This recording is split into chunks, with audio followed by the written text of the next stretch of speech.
So I'd like to welcome everybody to the DCU New Courses Taster session. It's running between 12 and 6 p.m. this evening, and there's lots of information that you can find out now in the next few sessions, because these courses are really great. And Ciaran is Dr. Ciaran Dunne, who's our DCU's Transversal Skills Director. And you might be hearing that word a lot, that word transversal skills. I'm sure Ciaran will explain it.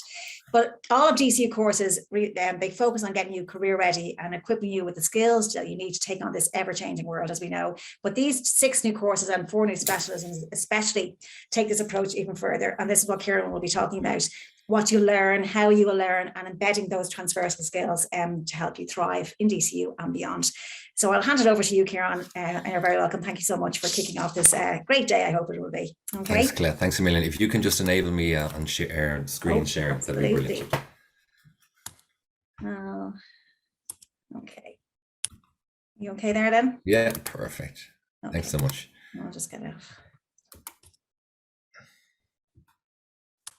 Great. I hope everyone can see that okay. So first of all, welcome to everyone who's taken the time to log on today. It's brilliant to have you online. We're delighted that you have an interest in DCU and what we're up to in DCU, and the way, I suppose, we're in this process, this really exciting process of reimagining undergraduate education for the 21st century. So as Colette was saying, my name is Dr. Ciaran Dunne, and I am the first Transversal Skills Director for the university. So by the term transversal skills, it might seem a bit abstract, a bit nebulous, but essentially my job is to identify what skills all students should have, regardless of what discipline they're studying in. So they could be doing finance, or they could be doing languages, or they could be doing physics or psychology.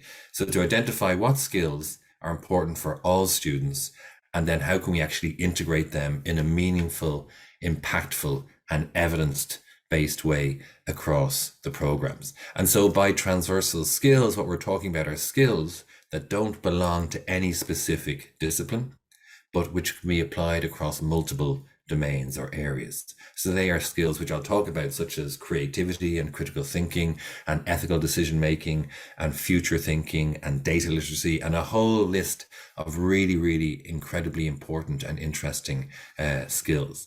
And so I know some of you are at that stage now where you're probably thinking about, what am I going to do post leaving cert? You know, where am I going to go? And I think in terms of making decisions, we want as much information as possible. And certainly it's important to get information from multiple different sources.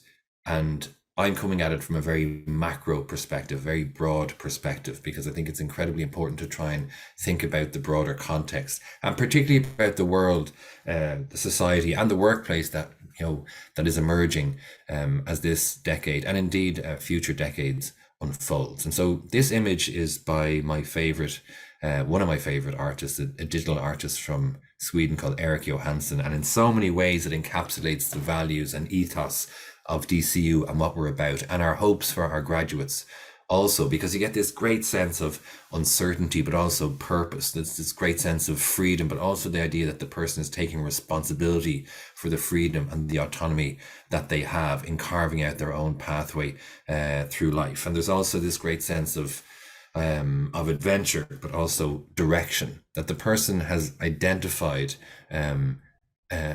a location that they want to go to, and they're journeying towards that, and that and a key message is that they have the skills to navigate this uncertainty, this ambiguity, and the volatility that defines the modern world. So that might all sound a bit kind of high level, but it's incredibly relevant and important to higher education. And from our perspective as a university, we take our privilege, and it is a privilege, to be involved in an area where we get to hopefully shape students' lives in a positive way. It's an incredibly important and privileged position to be in. And so the question that keeps us awake at night is, how can we best prepare students so that they can thrive and they can flourish in a highly unscripted world that's defined by unprecedented levels of specifically technological and social change? Because change is nothing new, but the speed of change that we've been experiencing, particularly over the last 20 years, is unprecedented in the history of humankind. And sometimes when we're in it, we find it very difficult to appreciate that. but it's absolutely the fact that there's never been a period in human history where there's been so much change happening so fast. And so we can talk about things, and the term I love is the idea that the map is not the terrain. So we can talk about ideas, but then as we actually start navigating that terrain, as we start going beyond the boundaries of what we're familiar with, what we need is a specific set of skills that can almost act as points on a compass to guide us. Because at a certain point, whatever map we have becomes redundant because the terrain has shifted, it's changed, the context has changed, the workplace has changed, society has changed, what's valued has changed. But if we have these transversal skills, it goes a long way towards giving us this ability, this power. It empowers us to have the confidence and the competence and the conviction to pursue a life that not just we have reason to value, but is of value to society also. So just to give you the broader context within which higher education now exists and within which we all live. So the first is the idea that we're at the start of the fourth industrial revolution. So this is an industrial revolution which comes on the back of the previous ones, whether it's a steam engine, whether it's the introduction of electricity, whether it's the introduction of computers in the 60s and 70s. And now we find ourselves in this really dynamic industrial revolution defined by artificial intelligence, by fifth generation networks, the Internet of Things, connectivity, automation, big data, and all of these hugely influential forces, which will continue to be even more influential as the decade unfolds. And so even in higher education, we need to be incredibly mindful about that our sector, the higher education sector, is preparing for significant disruption. So these forces, the fourth industrial revolution is going to shape every aspect of our lives. It's already shaping aspects of our lives, but it will continue to do so in more profound ways. And so in higher education, we also need to keep this in mind. The fact that, for example, there's new organizations who are active in higher education where they weren't active before. There's a greater shift, obviously, with COVID towards online and remote and distance and hybrid learning. But COVID didn't necessarily create trends, it accelerated these types of trends. And then another mega trend in higher education is around diversification and customization and personalization of the student experience. So what I mean essentially by that is we've always recognized that every student is different. No two students are the same, but the systems that we have used, and I say we at the global level, the systems that have been in existence haven't necessarily been able to, or have chosen not to, recognize the fact that every single student is different. And yet now we see this growing demand and desire to recognize this, to ensure that students can have a personalized education experience.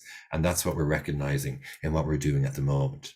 And so in order for us as an institution to ensure that our students are future capable, we ourselves need to ensure that our university is future capable. And I deliberately avoid using the word future proof because we can't be future proof, because being future proof would imply that we have full knowledge of the properties of the future, and clearly we don't.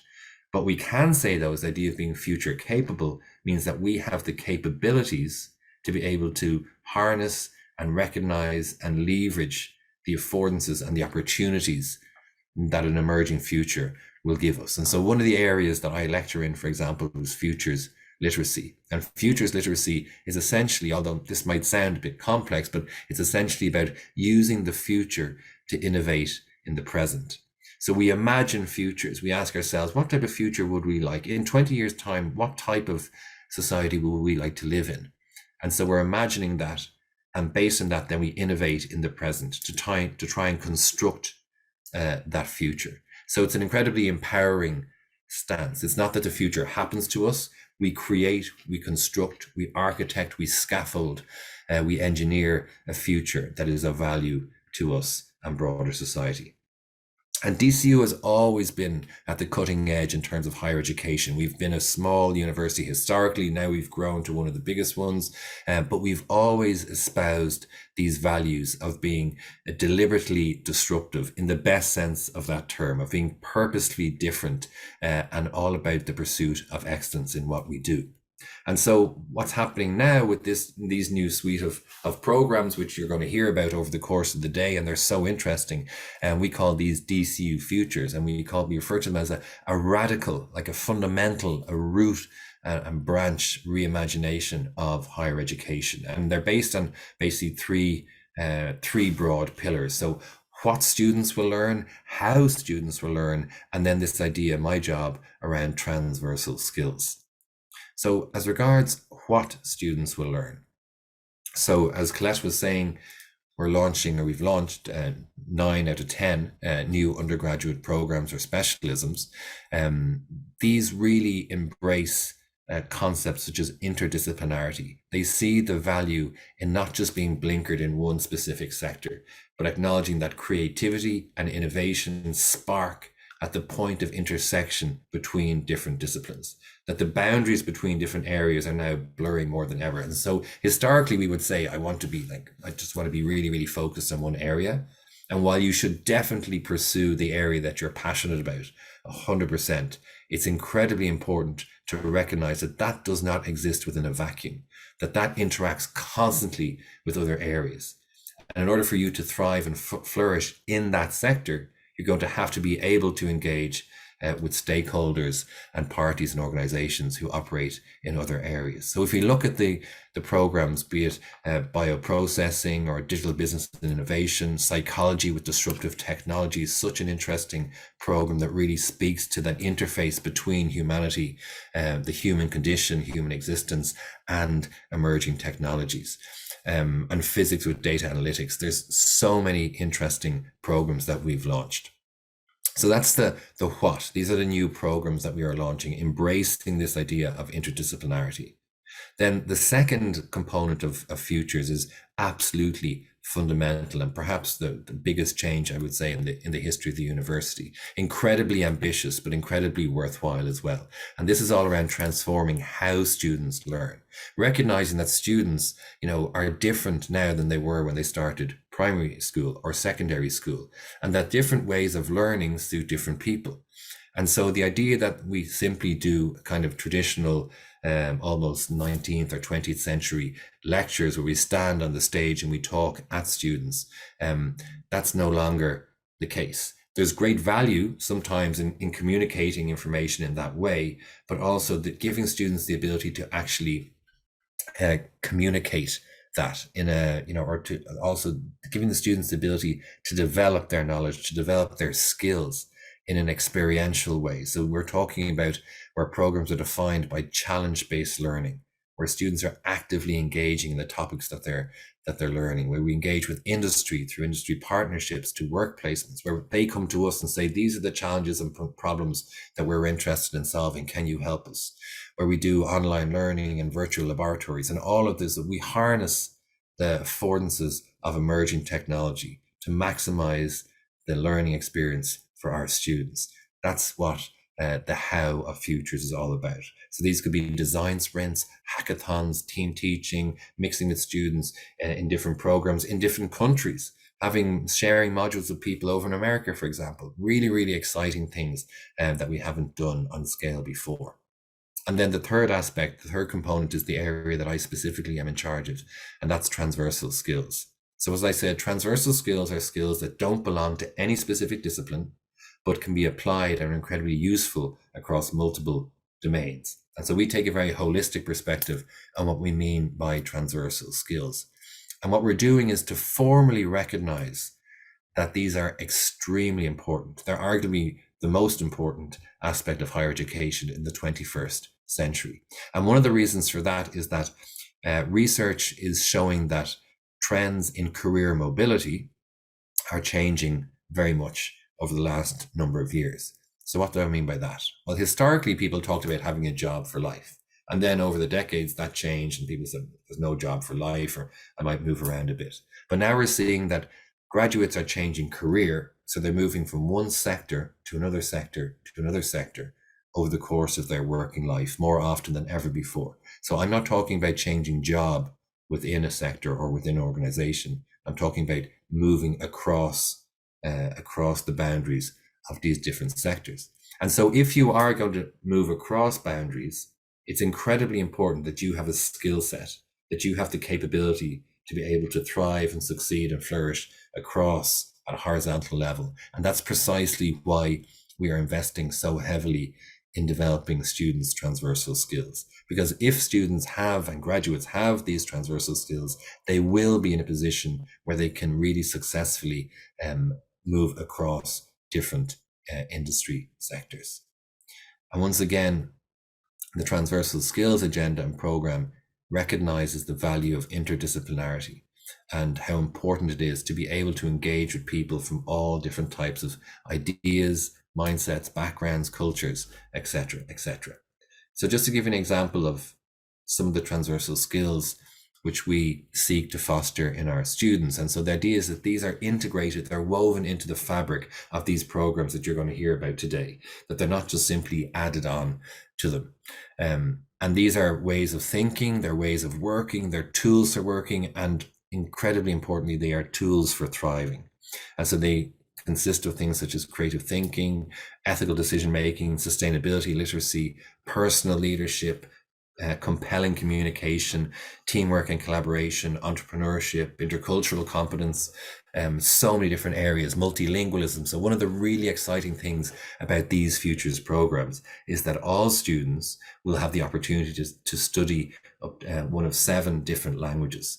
And that's a really unique thing about futures, because once again, we recognize that multilingualism is incredibly valuable. And so these languages include Spanish, French, German, Russian, Arabic, Chinese, and Japanese. So even if you've never studied them before, things like Arabic and Russian and Spanish, you can start from beginners, or equally, you may be able to start from intermediate if you've studied it for Leaving Cert.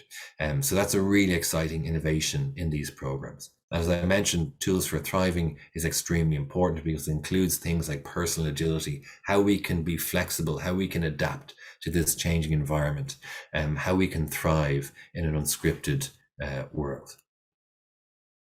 So that's a very quick context, the context or articulation of the context within which these programs have emerged. And I would strongly encourage you, when you're talking to your friends, you're talking to your peers, you're talking to your family, to discuss, your choice of program at that level, not simply to default back to the traditional idea of, I'm going to do this because I'll get a job.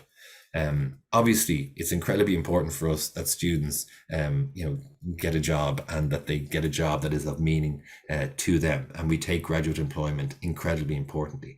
But equally, we look at the broader context as well. And so there's jobs that exist today that won't exist in 5 and 10 years' time. And there's jobs that don't exist today that will exist in 5 and 10 years' time. And so our job isn't to tell you what job you're going to do. Our job is to ensure that you have the skills and the competences and the capability that you can do those jobs and that you can identify them, and you can understand what is required of them, and you can deliver on them.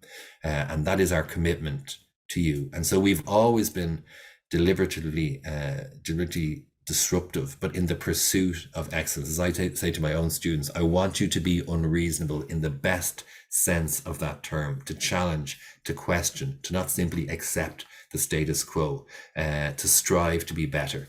And that is at the heart of what we do. Because overall, our aim is to ensure that our students, no matter what they're studying, whether you're doing chemistry with artificial intelligence, or physics with data, or digital business innovation, or climate and environmental sustainability, or whatever the case is, that we want to ensure that you develop these highly valuable set of transversal skills, that you can evidence and demonstrate them, so that you can say, I'm a creative thinker, and I can give you an example why.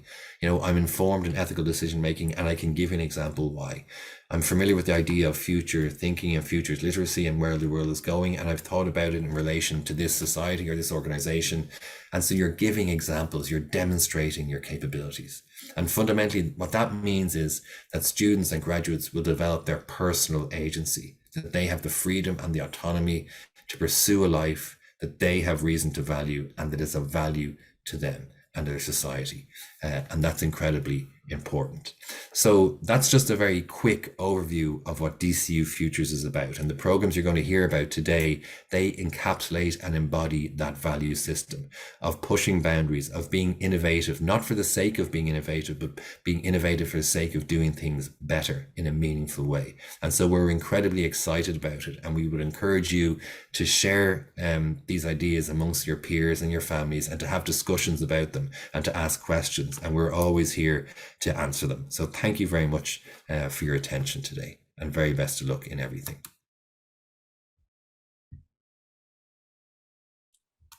Ciaran, thank you so much for that. I had a question. I answered a couple of questions myself, and particularly for Emmanuel, who's there. Ciaran was giving the overview of all the courses and about the transversal skills, but there will be a half-hour session for each of the new courses coming up, and that particular course you're interested in is on at 4:30 today. Somebody else asked Ciaran about the language options. Are they core or elective? They are elective, aren't they? They're elective. They're actually extracurricular. Extracurricular. They're extracurricular. Yeah. And how would a student who's interested in Spanish go about? Would they just, when they register? So what happens? What happens is, in first year we always take a survey of the students, because we want to be student led. We ask them, what are you interested in, at what level, how would you best like it, hybrid, online, face to face, and then in semester 2 we start rolling out those modules. So this year we just started, for example, beginner Spanish and intermediate Spanish and intermediate French. The coming year we're looking at Russian, Arabic, Chinese, Japanese, German as well, and they would start in semester 2, because in semester 1 students are really getting used to the college experience, and so we give them that period of time. Then they basically start that in semester 2, but they have the opportunity to continue that then on right throughout the degree. So in semester 1 of year 2 they will continue on, and they could even switch languages. They could say, you know what, I'm going to do 1 semester of Spanish, I'm going to do 1 semester of Arabic, I'm going to do 1 semester of Japanese, if that's what they want. It has that flexibility built into it, because, as I said, we recognize that personalization is incredibly important. Yeah, that sounds so exciting. All those language opportunities for people who are interested in languages is fantastic. So what I got from this talk, Ciaran, is it's such a really great talk, is the sense of purpose, the skills to navigate, the empowerment that students will have, the customization of student experience, recognizing the student is different, creating future capable students, and that these courses will just enable all of those things. So it's very exciting for students who are actually going to looking at doing these courses, and for the students already in those courses. And you'll find out about them in the panel discussion later on this evening from the students who are actually studying the courses now. I'm sure they'll reinforce what you said there as well. But Ciaran, I don't know why we only gave you 15 minutes, because we could have spoken a lot more. Sorry. just a final parting word. I think fundamentally all this is around reframing uncertainty as an opportunity. Because people tend to be profoundly uncomfortable with uncertainty and not knowing things, and that leads to anxiety. But if we can ensure that our students have the knowledge and the skills and the capabilities so that they can actually reframe this uncertainty to identify opportunities and go after them, that's incredibly noble pursuit, and that's what we're all about, and that's what each of these programs is about. So I would say, reframe uncertainty as an opportunity. And even now, I can imagine the students are so uncertain about which course to choose, and that's always a problem as well. So they're so uncertain where will this lead, etc. And it's very important to do this research. And thank you for joining these sessions to learn more about these courses, and to reiterate, that you are making an informed decision for yourself, and knowing that it's the right decision for you, because you're doing the research on it, and that's fantastic. Also, Ciaran, I'm going to have to let you go. No problem at all. Thanks so much for that, and talk to you later. Best of luck, everyone. Bye. Bye.